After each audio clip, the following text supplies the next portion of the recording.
6, 5, 4, 3, 2, 1, 0. Happy birthday, Joseph.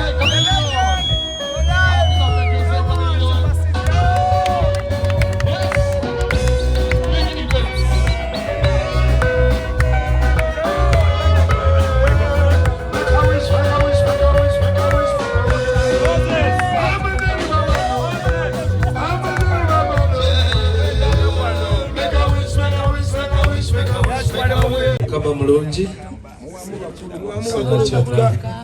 Assalamu alaikum warahmatullahi wabarakatuh.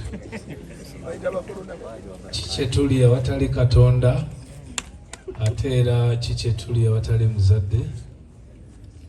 Meseji yange eno olunaku lwa leero main kwebaza Allah olw'obulamu bw'omuganda wange. Lugendo tubadde mulungi luwanvu era omugugu tusitudde munene ebbanga gwanvu. Saategeerera kutegeera nti birthday paka leero nzwe nawe yaŋŋambye nti leero birthday ya mutoole mugaye nga takula. Naye yakwebaza nti fasika nyongera okwebaza Katonda nti atuyambye ne tutuuka wano leero, kubanga bye tuyiseemu mu music byalibadde tebitukkiriza kutuuka wano today. So olunaku lwa birthday buli lw'ogattako birthday mu weebaze Katonda nti emirimu gyo gye yakutuma ogikoze bulungi nga mayanja. Nze nafunye akasimu yesterday nafunye akasimu okuva ewa Eddy. Eddy y'omu ku bayimbi be nasingira ddala okuba embooko nga muto. Naye Eddy kati ankubira essimu nenjikwata nembuza, Eddy wadde ogamba ki nti Bebe situka nensituka.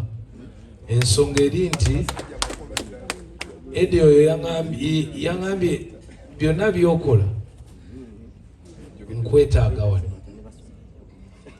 Nduddeyo ku mukolo ogwo gwa bukedde naye ng'era ekinnuma nga akasajja bwe sige ne kagenda kunkuba empi. Si ggwe ku luno diriisa okusanga abayimbi bano bonna nate sibasuubira nate manyi madamu nayogeddeko naye era naye nga manyi kantu kabatonotono.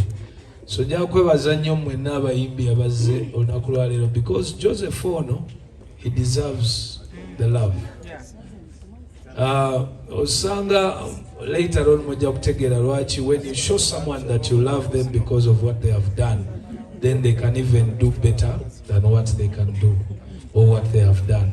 So saaku ogera bingi kubanga nze nina bya myaka tuli mu 25 bwe nzijjako 2 ga Zuwena 5 egisooka gya Joseph kubanga 5 egyo nga tuli mu Nairobi ate Zuwena teyaliyo. So olaba nti ku 2 abo waliwo alina 25 n'okwambuka omulala wa 2. So muganda wange congratulations, Allah akumye bulungi. Kyensobola okusaba kati nti yongera olye ku bisambi by'enkoko kuba abaana batutaddeko katabo tusobola okwongeramu ku maanyi awo. Waliwo ebisambi by'omwagaliza? Ekyo sikyogedde. Waliwo ebisambi by'omwagaliza ate abyagala nnyo tubigula ng'ekiro eby'embaata. So n'olwekyo Joseph, congratulations and again abayimbi bano bonna namwe mwebale nnyo okusupportinga Joseph. Mama webale nnyo okutegekera Joseph olunaku luno. Mama Esther, thank you so much, with due respect.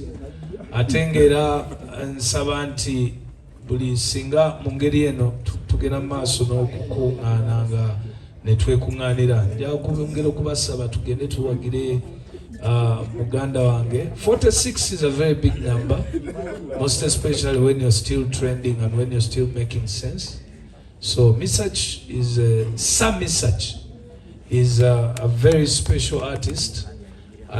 Abayimbi abasobola otuwa option ey'okubiri nti making a sense. Kwa ffe nze nali simanyi music wa band mbulamu, nali simanyi naye nga ntya nnyo bano abasajja ba Eagles nga sibitegeera naye nga ndaba bajjuza nnyo abantu ng'era bwe tugenda backstage Kamiri yabeera ennyo nabo nze mbeera eno nnyo nze ne Navio tubeera eno mu byaffe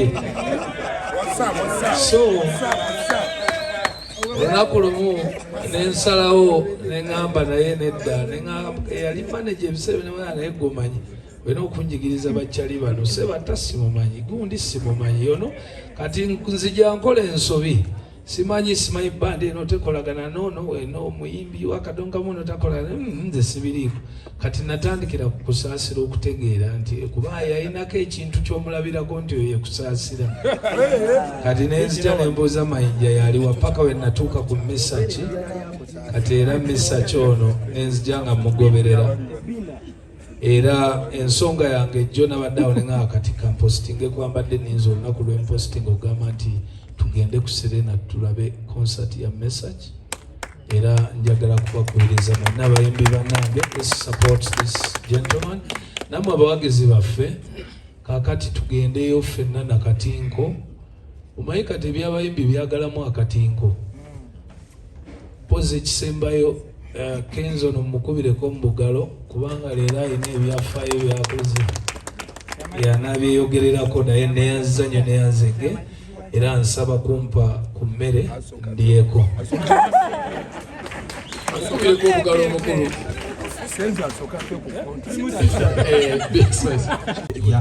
abasibu ne bajjawo omugole wakuwulunaku Baby Boy alina okusaba kwasabyemu n'asabayo obuyimbi omu kubali wano amuyimbireyo obuyimba bwe bubiri ng'abuyimbira omugole waffe Baby Boy basibu ne banyawo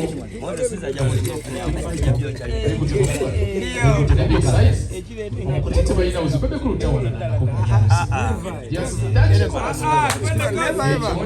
Cool CBS FM.